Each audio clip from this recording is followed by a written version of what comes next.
Hello, good evening. गासैनिसिमबो बेलासि समनि गोजोन हामलायनायखौ बावहरग्रोनाय थाबाय। आसा खालामो गासैबो मोजाङैनो दङ।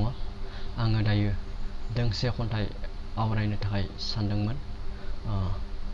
खन्थाइखौ आं गावनो सुजुदोंमोन। गिबि खन्थाइ सुजुनाय।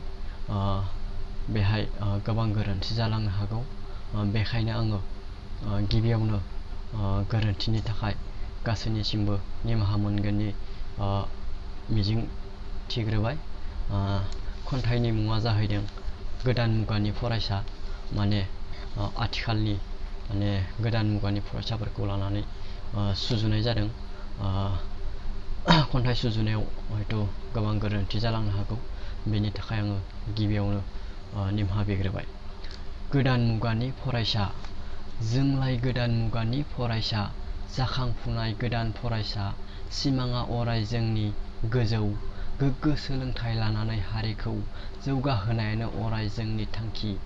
बर' माहारिनि मावनां जों साफ्रोमनि, गुबुननि सिं जानानै फावसायनानै जों थाया।